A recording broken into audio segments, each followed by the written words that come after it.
अस्सलाम वालेकुम, मैं इमदाद सुमरो। वज़ीर आज़म इमरान ख़ान ने बिलाखिर शेख रशीद के मशवरे पर अमल कर दिया है। मशवरा भी ऐसा जैसा शेख रशीद ने नवाज़ शरीफ को बाहर भेजने के लिए इमरान ख़ान साहब को दिया था, और अमल करके इमरान ख़ान पछताए थे और अब तक पछता रहे हैं। इमरान ख़ान ने कल कौम से ख़िताब किया, पता नहीं किसके मशवरे पर किया, और वो ख़िताब वज़ीर आज़म साहब को गले पड़ गया है। मुखालफिन के साथ साथ अदालत में भी वज़ीर आज़म इमरान ख़ान के ख़िताब की गूंज थी, लेकिन तनकीदी गूंज, और अदालत भी सवाल उठा रही थी कि वज़ीर आज़म इमरान ख़ान साहब के इतने बेखबर हैं कि उनको पता ही नहीं है कि मुल्क में कौन से कवानीन हैं या कौन से कवानीन नहीं हैं।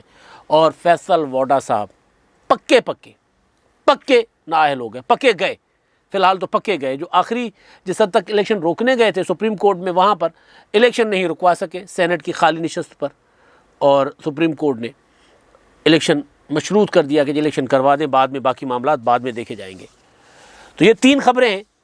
और बिलावल भुट्टो जरदारी साहब का लॉन्ग मार्च है जो वज़ीर आज़म इमरान ख़ान के ख़िताब के साथ जुड़ा है। लॉन्ग मार्च ज़ाहिर है अब चलेगा, आज तीसरा दिन है, मज़ीद 7 दिन चलना है इस्लामाबाद तक जाते जाते, अगर इमरान ख़ान साहब की हुकूमत के ख़िलाफ़ तहरीक। बहरहाल 7 दिनों में तो हुकूमत नहीं जाती, लेकिन कहने वाले ये कह रहे हैं कि इमरान ख़ान साहब की हुकूमत मार्च में तय किया जा चुका है कि मार्च में हुकूमत चली जाएगी। मार्च का आखिरी हफ्ता पूरा नहीं करेगी इमरान ख़ान की हुकूमत।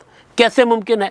पहले भी कहा जाता था, 2021 में भी दिसंबर की डेडलाइन दी गई थी कि दिसंबर में हुकूमत चली जाएगी, फिर फरवरी में डेडलाइन दी जाती थी कि जी फरवरी में चली जाएगी, तब अपोजिशन डेडलाइंस देती थी।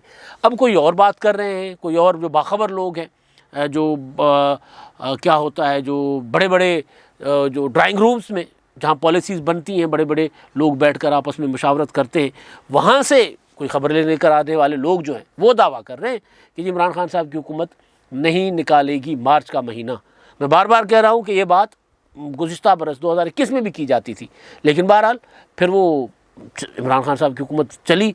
लेकिन अब इमरान ख़ान साहब का कल का जो ख़िताब था कौम का, वो इस बात का कि अकास था कि जी इमरान ख़ान साहब जो हैं वो, उनको पता चल चुका हुआ है कि अब उनके ख़िलाफ़ संजीदा और संगीन किस्म का उन पर हमला होने जा रहा है, जिसकी वजह से फिर इमरान ख़ान साहब, हम कहते हैं अंधेरे में तीर चलाना, तो अंधेरे में तीर चलाने की इमरान ख़ान साहब कोशिश कर रहे हैं। इसलिए मैं कहते हैं ऊँधा में हथौड़ा उड़ाना, यानी अंधेरे कमरे में कोई चीज़ ढूंढना, इधर उधर हाथ मारना, तो वो ज़ाहिर है मुश्किल मिलती है, नामुमकिन तो नहीं होता।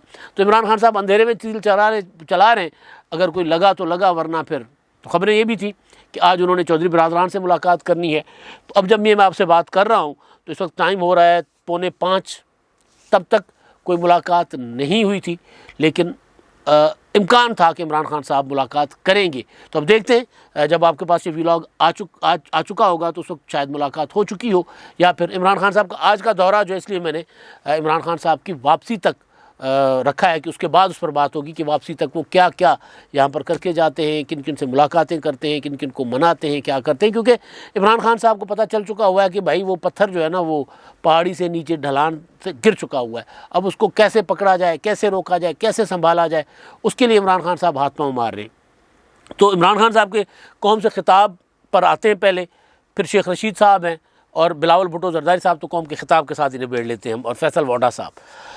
तो वज़ीर आज़म इमरान ख़ान साहब ने कल कौम से ख़िताब में, मैंने कल गुजारिश की थी कि 3 हिस्से थे इमरान ख़ान साहब के ख़िताब के, चौथा हिस्सा गायब था, अपोजिशन वाला हिस्सा गायब था। और अपोजिशन वाला हिस्सा गायब होने का मतलब ये है कि इमरान ख़ान साहब बहुत ज़्यादा अंडर प्रेशर में। अब इमरान ख़ान साहब, होता है ना कि जैसे वो सूतली पहलवान कहते हैं, जैसे अंदर से कंगले होते हैं, कंगले मीन्स के सूतली होते हैं, बिल्कुल सिंगल पसली होते हैं, और कॉटन के कपड़े पहन के कल्फ शल्फ लगवा के कहते हैं कि जब सीधे पहलवाना बटे। इमरान ख़ान साहब ने इग्नोर करके ये साबित करने की कोशिश की मुझे ये अपोजिशन की कोई फिक्र ही नहीं है, मैं तो उनको कुछ समझता ही नहीं। इसलिए इमरान ख़ान साहब ने एक अपनी ज़ात, अपनी अहलिया खातून अव्वल जो काबिल एहतराम है सबके लिए, और मुराद सईद साहब, इन 3 लोगों के मुतालिक एक हिस्सा रखा अपनी ख़िताब का।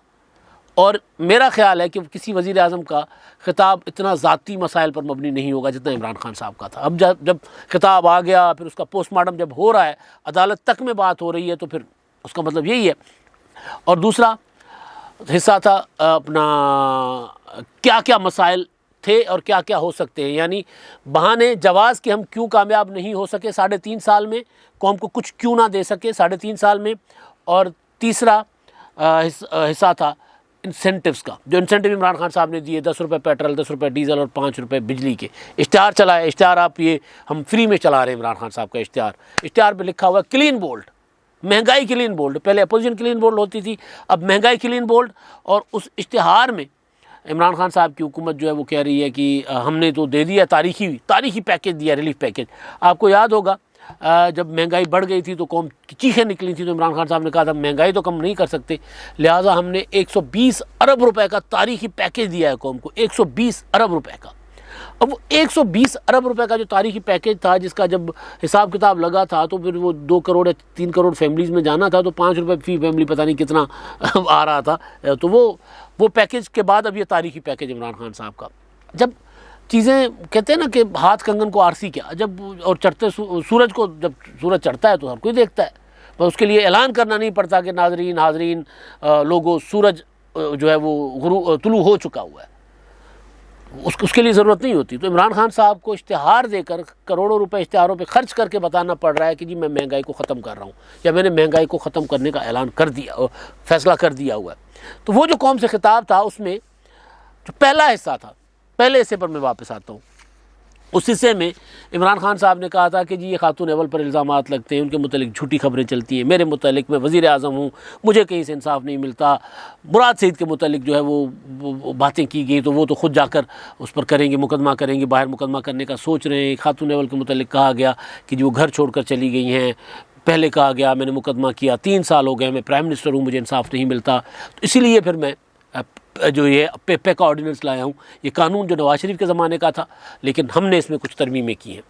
अब पे का ऑर्डिनेंस इस्लामाबाद हाई कोर्ट में चैलेंज किया हुआ है, वहाँ पर समाअत चल रही है, और इस्लामाबाद हाई कोर्ट ने उस ऑर्डिनेंस की जो अहम शिक है, जो गिरफ्तारियों वाली, उस पर अमल दरामद से रोका हुआ था हुकूमत को। और पिछले हफ्ते 1 हफ्ते का टाइम दिया था, आज फिर 10 मार्च तक समाअत मुलतवी हो गई, और 10 मार्च तक किसी किस्म की कोई कार्रवाई किसी के ख़िलाफ़ ना करने का अदालत ने हुक्म दिया है। तो जब अदालत में ये मामला ज़ेर समाअत था, और 1 रोज़ पहले इमरान खान साहब ने खिताब में पहला जो नुक्ता था उनका, जो ज़्यादा तफसील इसमें बात की, उन्होंने पे का ऑर्डिनेंस को दिफा किया। और दिफा भी ऐसे किया कि जी जब मैं वज़ीर आज़म नहीं बचा, मुझे नहीं बख्शा जा रहा, मेरी एहलिया को नहीं बख्शा जा रहा, उनके खिलाफ़ प्रोपेगेंडा हो रहा है, तो आम लोगों के खिलाफ़ क्या होता होगा। तो उस पर कल भी मैंने तफसील के साथ बात कर ली हुई है कि प्रोपेगेंडा कौन करते हैं, किसके खिलाफ़ करते हैं। उनके खिलाफ़ अगर कार्रवाई होती तो फिर शायद आपकी एहलिया के ख़िलाफ़ और आपके खिलाफ़ कोई कार्रवाई ना करता। सीधी सीधी बात है। लोग दरख्वास्तें दे दे के FIA को, आपने कहा ना 94,000 दरख्वास्तें, तो 94,000 दरख्वास्तों में ज़्यादा लोगों की दरख्वास्तें वो होंगी जो इमरान खान साहब की जो टीम है सोशल मीडिया की, या इमरान खान साहब का जो वो प्रोपेगेंडा का प्रोपेगेंडा ब्रिगेड कह दें, प्रोपेगेंडा PTI का प्रोपेगेंडा ब्रिगेड जो है, वो लोगों के ऊपर जो ज़ाती हमले करता है, जिस तरह लोगों के ख़िलाफ़ वीडियोस बना के और जिस तरह की हरकतें करता है, तो वो उसमें ज़्यादा दरख्वास्तें उनकी होंगी। लेकिन क्योंकि ज़ाहिर है वो PTI है, हुकूमत है, तो कोई कार्रवाई नहीं होती होगी।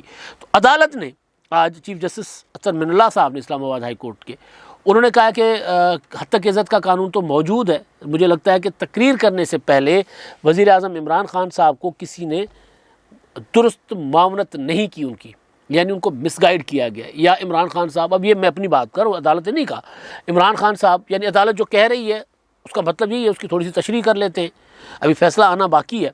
तो इमरान खान साहब ने बुनियादी तौर पर अदालत पर असरअंदाज होने की कोशिश की, अदालत ने कार्रवाई रोका हुआ है ना। तो इमरान खान साहब ने तो कोई 386 या पता नहीं 376 सहाफ़ियों की और सोशल मीडिया एक्टिविस्ट की लिस्ट दी हुई थी, और FIA को रोज़ाना जब तक ये अदालत में मामला नहीं गया फ़ोन करके पूछते थे फ़लाँ साहब अभी को क्यों नहीं उठाया, फ़लाँ अभी तक क्यों नहीं गिरफ़्तार हुआ। ये मतलब ये सारी बातें कोई वो नहीं है, ऐसे हवाई बातें नहीं है, ये इमरान खान साहब ने किया। लेकिन अदालत में आने के बाद FIA के हाथ कट गए, और FIA ने कहा कि अब तो हम गिरफ्तारियाँ नहीं कर सकते। दूसरी चीज़, इमरान खान साहब को जो खिताब गले पड़ गया हुआ है ना, उसमें बात पर आ रहा हूँ। बिलावल भुट्टो जरदारी जो लॉन्ग मार्च के तीसरे दिन आज मोरो से चले सखर की तरफ, बड़ा हुजूम था उनके साथ, और मोरो के साथ दादू नवाब शाह, ये जो सरज़मीन है ये MRD के शोधा की सरज़मीन कहलाती है। यहाँ पे ज़ियाउल के MRD में लोगों को, बल्कि एक तो वो सकरन में चांडियों बरादरी का गांव है, तो वहाँ पर तो लोगों को यूँ कतार में खड़ा करके नौजवानों को गोलियां मार के कत्ल कर दिया गया था। दादू में अहमद खान ब्रह्मानी गांव पर हेलीकॉप्टरों से बमबारी। तो मोरो दादू ये MRD का गढ़ हुआ करते थे, MRD में रेजिस्टेंस का। तो वहाँ थे तो ज़ाहिर है उसका असर तो नज़र आना था, और फिर अशफाक भुट्टो ज़रदारी भी साथ है तो फिर क्राउड और ज़्यादा ज़ाहिर है वो उसमें चार्ज है। तो बहरहाल तो वहाँ पर बिलावल भुट्टो ज़रदारी ने बाकी जो बातें की, हम आ रहे हैं और वो तहरीक अदम एतमाद जेब में लेकर आ रहे हैं, अभी हम चले हैं तो इमरान खान साहब ने पेट्रोल की कीमतें कम कर दी हैं, ड्रामेबाजी कर रहे हैं, धोखा दे रहे हैं कौम को, हम इनके धोखे में नहीं आएंगे। लेकिन पेका ऑर्डिनेंस पर इमरान खान साहब ने जो बातें की, उन्होंने कहा कि जी कोई भी सरबराह मुमलिकत या सरबराह हुकूमत, इस बिलावल भुट्टो ने नकलें उतारी, नकलें नहीं उतारनी चाहिए। इमरान खान उतारते थे, हम उस पर भी तनकीद करते थे। बिलावल भुट्टो ज़रदारी साहब को बात करनी चाहिए, तनकीद करनी चाहिए, शख्सी हमला नहीं करना चाहिए जो उन्होंने किया, जो कि अच्छी चीज़ नहीं है। उन्होंने इमरान खान साहब की नकलें उतारी ना, जो इमरान खान साहब उतारा करते थे, तो उन्होंने कहा कि जी वो रो रहे हैं टीवी पर बैठकर, ये बात ठीक है। इमरान खान साहब ने कल अपना मुद्दा रखा है, कौम से खिताब में अपनी ज़ाती मामलात लेकर आए थे, तो उन्होंने कहा कि जी जंग का नाम लिया बिलावल ने कि जी जंग के ख़िलाफ़ उन्होंने पूरी बातें की हैं। तो ये जंग ने हमारे साथ, जब हम हुकूमत में थे, हमारे ख़िलाफ़ क्या क्या नहीं प्रोपेगेंडा किया, बेनज़ीर भुट्टो शहीद के ख़िलाफ़, आसिफ ज़रदारी के ख़िलाफ़, मेरे ख़िलाफ़, हमारे ख़िलाफ़ क्या क्या प्रोपेगेंडा नहीं किया, लेकिन हमने कुछ नहीं किया। और इमरान खान साहब खुद झूठों का बादशाह है, बिलावल ने कहा है, मैं नहीं कह रहा, खुद झूठों के बादशाह है, झूठ बोलता रहता है, हमेशा हर बात में झूठ बोलता है। तो वो अब कह रहा है कि जी पेका ऑर्डिनेंस के तहत आकर उनके मुखालफिन को गिरफ्त के ख़िलाफ़ कार्रवाई हो। बेसिकली वो पाबंदियाँ लगाना चाहता है, मीडिया पहले उसने कंट्रोल किया हुआ था, कंट्रोल मीडिया को मज़ीद कंट्रोल करना चाहता है। इस्लामाबाद हाई कोर्ट क्या कहता है? इस्लामाबाद हाई कोर्ट कहता है कि यहाँ तो ऐसे कवानीन नाफिज ही नाक़दीन के ख़िलाफ़ किए जाते हैं, यानी मंशा जो होती है ना, नीयत ये है कि तनकीद रोकी जाए, कोई बात ना करे, कोई पूछे ना कि जी ये पेट्रोल जो 12 रुपये पहले आपने 10 दिन पहले 12 रुपये या 14-15 दिन पहले 12 रुपये बढ़ाया था, वही वापस लेकर कौम पर कौन सा एहसान किया? एक दिन पहले आपने बिजली 6 रुपये बढ़ाई थी, उसमें से 5 रुपये कम करके कौम पर कौन सा एहसान किया? और बाकी वो जो अखबारी मालकान, टीवी चैनलों की मालकान, वो भी यही कह रहे हैं कि जी इमरान खान साहब ने खिताब अदालत पर असरअंदाज होने के लिए किया। तो खिताब तो पड़ गया गले खान साहब के, और उसका पोस्टमार्टम हो रहा है, एक एक चीज़ का पोस्टमार्टम हो रहा है। इसने पैसे कहाँ से आएंगे? पहले कहते थे कि जी हम मजबूर हैं, आलमी मंडी में जो पेट्रोल की कीमतें ज़्यादा हैं तो हम स्पेस नहीं है हमारे पास, हम किस तरह लोगों को रिलीफ दें, और अब स्पेस कहाँ से आ गई? ज़ाहिर है दबाव से, ज़ाहिर है वो जो लॉन्ग मार्च चला हुआ है, इतना बड़ा क्राउड बिलावल भुट्टो ज़रदारी लेकर आगे बढ़ रहे हैं, और फिर तहरीक अदम एतमाद आखिरी मरहले में दाखिल हो रही है उसकी तैयारी, तो फिर इमरान खान साहब पर दबाव तो है। तो उस दबाव के नतीजे में इमरान खान साहब 2 कदम पीछे हटे। तो जब 2 कदम पीछे हटे, जब मैं हमेशा मिसाल दिया करता हूँ कि जब 2 सांड आपस में लड़ रहे हों, तो जिसके पिछले पाँव पीछे हटते हैं ना, ज़मीन से उखड़ते हैं, तो वो सांड जाकर दीवार से लगता है। तो इमरान खान साहब के 2 पाँव पीछे हट चुके हुए हैं, अब इमरान खान साहब मज़ीद पीछे जाएंगे, आगे जाने की गुंजाइश नहीं है। नवाज़ शरीफ साहब ने क्या किया था, आपको याद होगा, डॉन लीग्स में अपने सबसे करीबी साथियों की कुर्बानी देना शुरू कर दी। परवेज़ रशीद की कुर्बानी दी, उससे पहले मरहूम वो जो सेनेटर थे मुशाहिदुल्लाह खान साहब, उनकी कुर्बानियाँ दी, अपने साथियों की कुर्बानी देते कि नहीं बचत हुई। जुल्फ़िकार अली भुट्टो शहीद, उन्होंने वो पीछे हटते कि जी अच्छा जी नए इंतखाबात करवाता हूँ, ये करता हूँ, नहीं बचे। सियासत में जो पीछे 2 कदम हटा, कमज़ोरी दिखाई, वो गया। इमरान खान साहब ने दिखाई है कमज़ोरी, लिहाजा मैं कह रहा हूँ कि खिताब उनको पड़ गया हुआ गले, वज़ीर आज़म इमरान खान साहब को। अब उनकी बचत, वो जो कह रहे हैं ना कि मार्च इमरान खान साहब के लिए आखिरी महीना साबित होगा, तो उसमें मुझे जो कल का खिताब है उसमें सदाकत लग रही है कि जी हाँ, मार्च में कुछ ना कुछ हो रहेगा वज़ीर आज़म इमरान खान के ख़िलाफ़। उसके बाद क्या होता है, वो अपोजिशन के बड़ों ने कार्ड अपने सीनों से लगा रखे हुए। शेख रशीद साहब, अब इमरान खान साहब बचत के जतन कर रहे हैं ना, तो शेख रशीद साहब बड़े अरसे से वज़ीर आज़म इमरान खान साहब को मशवरा दे रहे थे कि जहांगीर तरीन साहब आपके बहुत करीबी साथी हैं, आपके बहुत अच्छे दोस्त रहे हैं, आपको मायूस नहीं करेंगे, आपने उनके ख़िलाफ़ ज़्यादतियाँ की, जो भी है आप उनसे रब्ता करें, आपको वही बचा सकते हैं। जहांगीर तरीन ने ही वज़ीर आज़म बनाया था। इमरान खान साहब जो मर्ज़ी कह लें, जहांगीर तरीन अगर ना होते तो इमरान खान साहब शायद इस तरह मैनेज ना कर सकते चीज़ों को। उन्होंने सारी चीज़ें मैनेज करके वज़ीर आज़म की कुर्सी पर बैठा कर कहा था, यूँ वो हाथ क्या होता है, वो होता है ना रिलैक्स होके, कि जी मेरा काम था इमरान खान को वज़ीर आज़म बनाना, कप्तान को वज़ीर आज़म बनाना, मैंने बना दिया, अब कप्तान डिलीवर करे। तो जब डिलीवरेंस की बात आती थी और जहांगीर तरीन जाकर कहते थे कि जी हमने ये वादे किए हैं कौम से और हमें ये मॉडल अपनाने होंगे, तो फिर उस वक्त इमरान खान साहब को कहा जाता था कि जी जहांगीर तरीन जो है एक और वज़ीर आज़म बनना चाहते हैं और आइन में एक वज़ीर आज़म की गुंजाइश है, दो की नहीं है। इमरान खान साहब की वो टीम के वो लोग जिनके मुतालिक तरीन साहब खुद कह चुके हैं कि उनके खिलाफ साजिशें करते हैं। तो इस तरह बहरहाल तरीन साहब को पहले पीछे निकाला गया, फिर उनको इंतकाम का निशाना बनाया गया। अल्लाह उनको सेहत तंदुरुस्ती दे। आजकल लंदन गए हुए अपने इलाज के लिए, मुआयने के लिए। तबीयत उनकी काफ़ी सारी ख़राब थी। तो इमरान खान साहब ने शेख रशीद के मशवरे पर अमल करके, वो बड़ी देर की मेहरबान आते आते, लेकिन वो वक्त गुजर जाता है ना, फिर वो मैं कहता होता हूँ ना अक्सर के वेले दी नमाज का वेले दियाँ टकरा। जब वक्त पे करोगे तो फिर सियासत में वक्त इंपॉर्टेंट होता है। वक्त इमरान खान के हाथ से निकल चुका हुआ है। उन्होंने जहांगीर तरीन साहब को फ़ोन किया है, उनकी तबीयत खैरियत मालूम की है, लेकिन बकौल राणा सनाउल्लाह साहब कि इमरान खान साहब को अब पता चला है कि जहांगीर तरीन साहब बीमार थे। जहांगीर तरीन साहब तो मेरी उनसे जब भी मुलाकात हुई है तो एक जुमला वो ये होता था कि मुझे बहुत अजियत दी गई है। तरीन साहब के ऊपर सियासी तनकीद भी हो सकती है उनके किरदार पर, लेकिन इमरान खान की ज़ात के लिए वो जहांगीर तरीन से कोई मुखलिस बंदा कोई नहीं था उनके लिए। लेकिन जब वो उनके बच्चों पर मुकदमे, फिर उनके ख़ानदान के पीछ को परतू किया जाए तो अजियत तो होती है। तो उन्होंने कहा कि जी मुझे बहुत अजियत दी है। तो अब मेरा ख्याल है हो सकता है जहांगीर तरीन साहब इमरान खान साहब को फिर कह दें कि चलें जी मैं आपका साथ देता हूँ, तो हो सकता है, लेकिन उसका बहुत कम इम्कान है। तो जहांगीर तरीन साहब को फ़ोन किया इमरान खान साहब ने शेख रशीद के कहने पे, जिसकी तस्दीक की है शाह महमूद कुरैशी साहब ने, जो सिंध में एक लॉन्ग मार्च लेके निकल रहे हैं। तो अब देखें उसका नतीजा क्या आता है। हम पहले उस नतीजे पर नहीं जाते, लेकिन जो मुझे पता है, जो मैं जानता हूँ, माजी मतलब उस पस मंज़र में मुझे नहीं लग रहा कि इमरान खान साहब को अब वहाँ से कुछ हासिल होगा। वहाँ से नामुराद ही लौटेंगे। और दूसरी चीज़ है, जिस तरह फैसल वोडा साहब नामुराद लौटे इस्लामाबाद हाई कोर्ट से, मुसलसल 3 साल फैसल वोडा साहब जो है वो खेलते रहे, 2.5-3 साल अदालत के साथ कि जी, और इलेक्शन कमीशन के साथ कि जी मैंने वो जो मेरा वो था शहरियत है वो छोड़ने वाले सर्टिफिकेट पर खेलते रहे। और बल्कि आज तो इस्लामाबाद अपना सुप्रीम कोर्ट में उनके वकील ने कहा कि जो उन्होंने झूठा सर्टिफिकेट जमा करवाया था, झूठ बोला था। तो उन्होंने दरख्वास्त दायर कर रखी थी नाअहली के ख़िलाफ़, और ये कि जो उनको नाअहल करके सिंध में सेनेट की एक नशस्त पर इंतखाबात करवाए जा रहे हैं, वो इंतखाबात रोके जाएँ। तो और ताहयात नाअहली का अख्तियार नहीं था इलेक्शन कमीशन ऑफ पाकिस्तान को। तो इस्लामाबाद हाई कोर्ट ने कहा ठीक है, ये नुकता तो ठीक है, ताहयात नाअहली वाला सुप्रीम कोर्ट ऑफ पाकिस्तान ने ये नुकता तो ठीक है, ताहयात नाअहली वाला कि अख्तियार को देखना पड़ेगा कि वो फैसला ठीक है या नहीं है, लेकिन इलेक्शन होगा, इलेक्शन नहीं रोका जा सकता। इलेक्शन करवा लें, आपका फ़ैसला आ जाएगा, उसके बाद देखा जाएगा कि वो इलेक्शन का क्या होगा।